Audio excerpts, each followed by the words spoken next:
lugar na BBC. Acabou de lugar na BBC. Isso mesmo. Muito bem, vamos lá. Lavieri, vou começar com você, porque o Abel poupou os jogadores. Sim. E ainda assim, pimba. Vitória importante, 2-0, sem grandes problemas. É curioso que nessa rodada, acho que por ser, lógico, dois times de rebaixamento, tanto Flamengo quanto Palmeiras, eles não tiveram muita dúvida do que fazer, como foi no último jogo, quando o Flamengo entrou com o titular contra o Fortaleza, alguns titulares contra o Fortaleza, e o Palmeiras contra o Cruzeiro, né? Dessa vez foi bem claro que o Palmeiras ia poupar suas forças, o Flamengo fez algo bem parecido. E o Palmeiras, pelo que o Abel falou até na coletiva, por uma questão até mental, mais do que a questão física.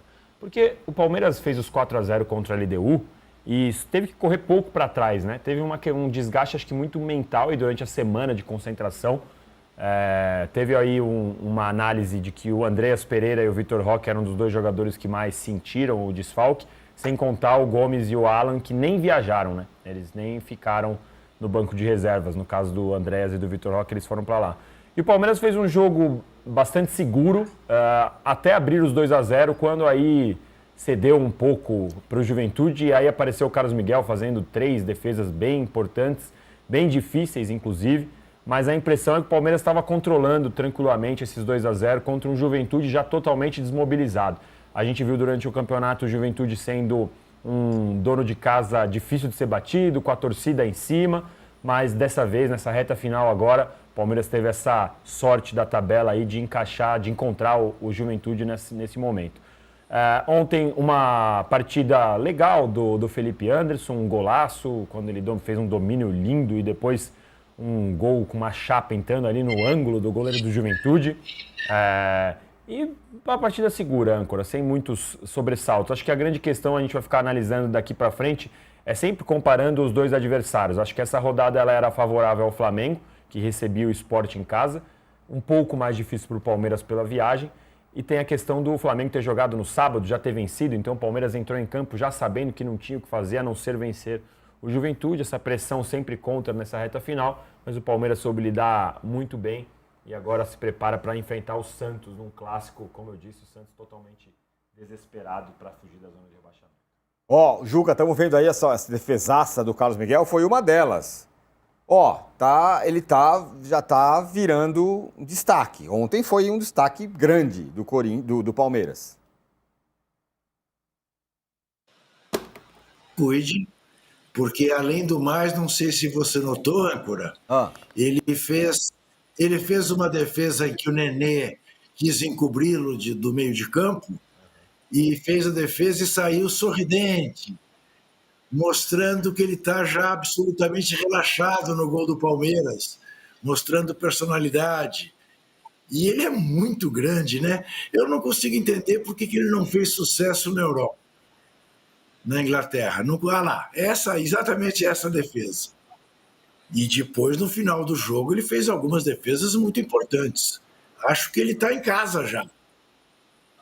Pois é um dos destaques do jogo. Ontem fez algumas defesas muito boas. É um bom debate, né? Porque se volta o Everton daqui 2 semanas, e aí o Abel vai fazer o quê? E eu lembrei ontem nessa discussão do Tite, que o Tite falava assim, atleta que perde posição na lesão, ele volta para perder em campo de novo. Só que goleiro é uma posição muito específica, né? Fica sem ritmo. Aí você vai trocar o Everton a 1 semana da final da Libertadores, por exemplo. Então é uma questão que talvez repita o que aconteceu com o Marcos e Veloso, que o Veloso estava super bem, machucou, o Marcos entrou, fechou o gol, não pôde mais perder a posição.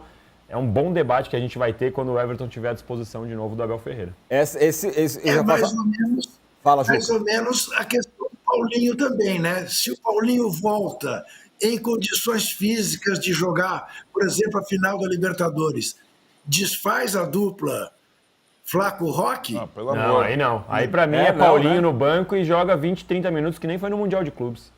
Do jeito que o time tá, isso não se aplica. Vai voltar o Everton agora, talvez não faça mais nesse sentido.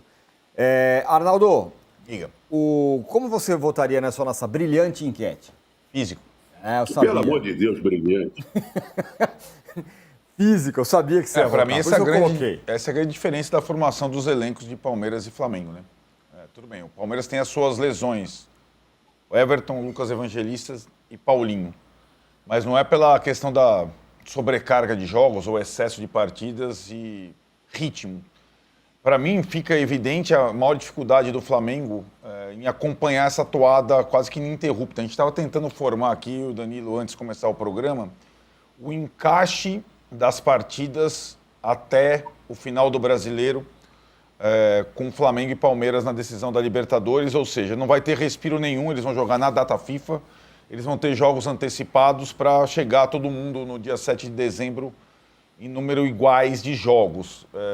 E acho, isso está na essência da constituição dos dois elencos. Então, quando você vê o Flamengo perdendo o Jorginho com uma lesão, como já teve o Saul com uma lesão, o Danilo e o Alexandre com lesões, mais de desgaste do que...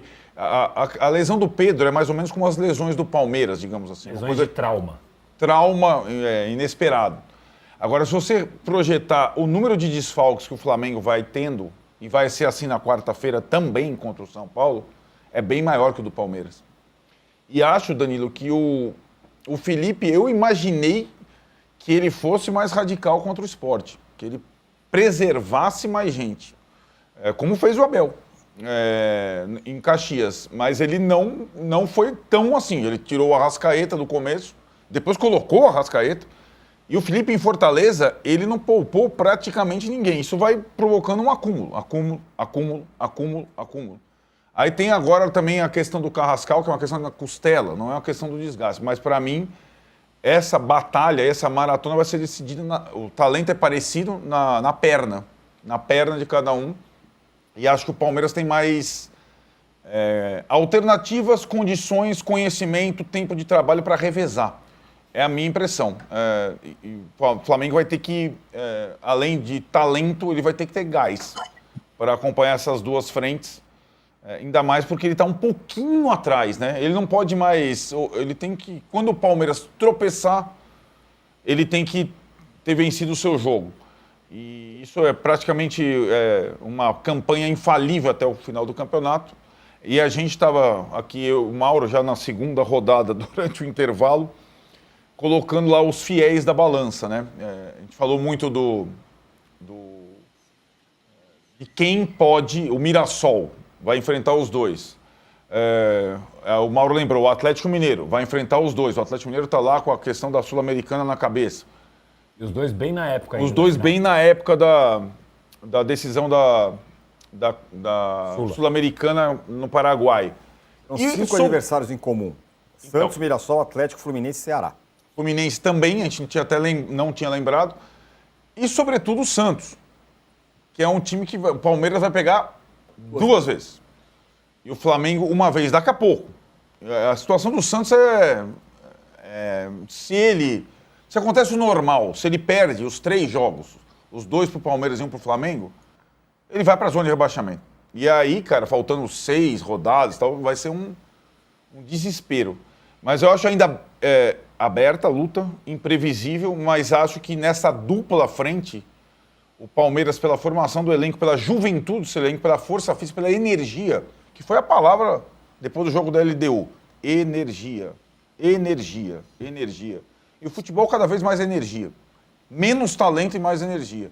E acho que, em termos de talento, é parelho, em termos de energia, eu vejo o Palmeiras um pouco à frente.